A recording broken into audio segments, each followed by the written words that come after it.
আসসালামু আলাইকুম। আশা করি আপনারা সকলে অনেক ভালো আছেন, আমিও ভালো আছি। আজকে আমি কি নিয়ে কথা বলতে চাচ্ছি, আপনারা হয়তো অনেকেই আমার ভিডিও থাম্বনেল দেখে বুঝে গেছেন। অনেকেই হয়রানির শিকার হয়, অনেকেই ভুল নাম্বারে টাকা গেলে টাকা ফেরত আনতে পারে না। তো আপনারা যদি চান, আপনারা কিন্তু আপনার ফোন থেকে পাঠানো টাকা আপনারা আবার ব্যাক নিয়ে আসতে পারবেন। তো কিভাবে ভুল নাম্বারে টাকা চলে গেলে ফেরত নিয়ে আসবেন, সম্পূর্ণ বিষয় কিন্তু আজকে আলোচনা করব। অনেক সময় আমরা তাড়াহুড়ো করে টাকা পাঠাতে যাই এবং টাকা পাঠাতে গিয়ে পরে দেখি যে অন্য একটা নাম্বারে ভুল করে টাকা মিস্টেক করে চলে গেছে। তখন কিন্তু আমাদেরকে অনেক ভোগান্তির শিকার করতে হয়। কি বলে যে এই টাকা আমরা ফেরত পাবো না, কিন্তু আমরা যদি অল্প একটু চেষ্টা করি তাহলে কিন্তু আমরা 3 মিনিটের মাধ্যমে কিন্তু আমরা আমাদের হারানো টাকা এবং ভুল নাম্বারে যাওয়া টাকা কিন্তু ফেরত নিয়ে আসতে পারবো। তো কিভাবে ফেরত নিয়ে আসতে পারবো, আজকে সম্পূর্ণ বিষয় কিন্তু আলোচনা করব। আজকের এই ভিডিওটি শুরু করার আগে আপনার কাছে আমার ছোট্ট একটি অনুরোধ, আপনি যদি আমার চ্যানেলে নতুন হয়ে থাকুন, চ্যানেলটি সাবস্ক্রাইব করে রাখুন নতুন নতুন আপডেটগুলো পাওয়ার জন্য। বন্ধুরা, চলুন কথা না বাড়িয়ে প্রথমে আমরা আমাদের মোবাইল স্ক্রিনে চলে যাই যে কিভাবে আমরা ভুল নম্বরে টাকা গেলে বিকাশে আমরা ফেরত নিয়ে আসতে পারবো 100%। প্রথমে আপনাকে যে কাজটি করতে হবে, আপনার ফোনে থাকা বিকাশ অ্যাপে আপনাকে প্রবেশ করতে হবে। তো অবশ্যই বিকাশ অ্যাপে প্রবেশ করার পরে আপনারা এরকম একটা ইন্টারফেস দেখতে পারবেন।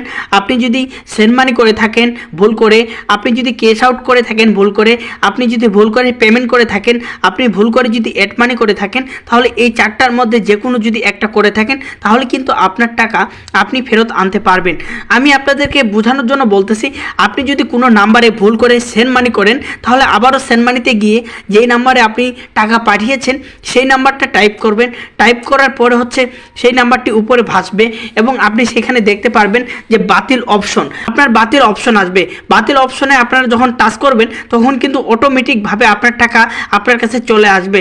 যদি এই বাতিল অপশন যদি না থাকে তাহলে আপনাকে যেই কাজটি করতে হবে, সেটা যদি সেন্ড মানি হয়, ক্যাশ আউট হয়, পেমেন্ট হয় বা এড মানি হয়, যদি আপনার বাতিল অপশন না আসে তাহলে আপনারা যেই কাজটি করবেন, হাতের ডান পাশে 3 লাইনে আপনাকে টাচ করতে হবে। টাচ করার পরে নিচে দেখতে পারবেন যে 4 নম্বরে গ্রাহক সেবা নামে একটি অপশন রয়েছে, বা এখানে টাচ করবেন। তারপরে এখানে দেখতে পারবেন যে লাইভ চ্যাট, এখানে কিন্তু আপনাকে টাচ করতে হবে।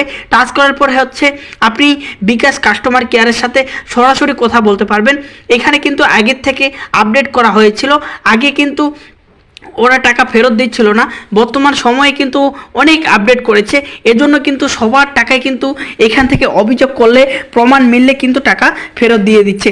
দেখুন এখানে বলতেছে অনুগ্রহ করে আপনার পছন্দের ভাষা নির্বাচন করুন। অবশ্যই আপনি তার সাথে বাংলায় কথা বলবেন না ইংরাজিতে কথা বলবেন, এখানে সিলেক্ট করে নেবেন। তো আমি এখানে বাংলায় কথা বলবো, তো আমি এখানে বাংলা দিয়ে দিলাম। তারপরে এরকম একটি ইন্টারফেস দেখতে পারবেন। এখানে কিন্তু অনেকগুলো সার্ভিস রয়েছে। তো এখানে আপনারা যে কাজটি করবেন, লাস্ট ট্রেকার কাস্টমার সার্ভিস, আপনারা এখানে টাচ করবেন। তারপরে দেখুন এখানে লেখা রয়েছে, আপনি যদি সরাসরি তাদের সাথে কথা বলতে চান তাহলে আপনারা এখানে হা বাটনে টাচ করবেন। তারপরে এখানে আপনাকে আপনার নামটি শো করাবে। তো সেই নামটি প্রথমে এখানে সেন্ড করে দিবেন। তারপরে আপনি এখানে লিখে দিবেন যেই নাম্বারে ভুল করে টাকা পাঠিয়েছেন সেই নাম্বারটি এখানে লিখে দিবেন, আর বলবেন যে এই নাম্বারে আমি এত টাকা ভুল করে পাঠিয়ে দিয়েছি। কখন পাঠিয়েছেন সেই সময়টা ওরা জানতে চাইবে, সেই সময়টা আপনি বলবেন যে এই সময়ে পাঠিয়েছি। আর অবশ্যই আপনার ট্রানজ্যাকশন নাম্বারও কিন্তু আপনি এখানে কপি করে পেস্ট করে দিয়ে দিবেন। তারপরে আপনাদের একটু যাচাই করবে, একটু অপেক্ষা করতে হবে। অপেক্ষা করার পর যেই ব্যক্তিকে আপনি ভুল করে টাকা পাঠিয়েছেন সেই ব্যক্তিকে বিকাশ কোম্পানি থেকে কল দেওয়া হবে। তারপর ওনাকে জিজ্ঞাসাবাদ করা হবে আপনাকে যে টাকা দিয়েছে কিসের ভিত্তিতে আপনার নাম্বারে টাকা পাঠিয়েছে। উনি যদি কৈফিয়ত না দিতে পারে এবং উনি যদি না বলতে পারে তাহলে কিন্তু আপনার টাকা আপনাকে ব্যাক করে দিবে। আর অবশ্যই আপনি যখন অভিযোগ করবেন তখন ওনার টাকা কিন্তু অফ করে দেওয়া হবে এবং উনি কিন্তু কখনো এ টাকা তুলতে পারবেন না। সেখান থেকে কিন্তু ক্যাশ আউট অপশন অফ করে দেওয়া হবে এবং টাকা তোলার অপশন অফ করে দেওয়া হবে। যতক্ষণ আপনাকে টাকা ফেরত না দিবে কোনো লেনদেন করতে পারবে না ওই বিকাশ অ্যাকাউন্ট থেকে। আপনারা এখানে অভিযোগ যখন করবেন, আপনার সব তথ্য যদি মিস হয়ে যায় তাহলে আপনার টাকা 24 ঘন্টার মধ্যে কিন্তু আপনাকে টাকা ফেরত দিয়ে দিবে বিকাশ কাস্টমার কেয়ার। আজকের এই ভিডিওটি আপনার কাছে যদি ভালো লেগে থাকে অবশ্যই চ্যানেলটি সাবস্ক্রাইব করে রাখুন নতুন নতুন আপডেটগুলো পাওয়ার জন্য।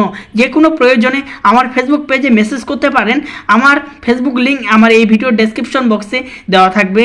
ধন্যবাদ।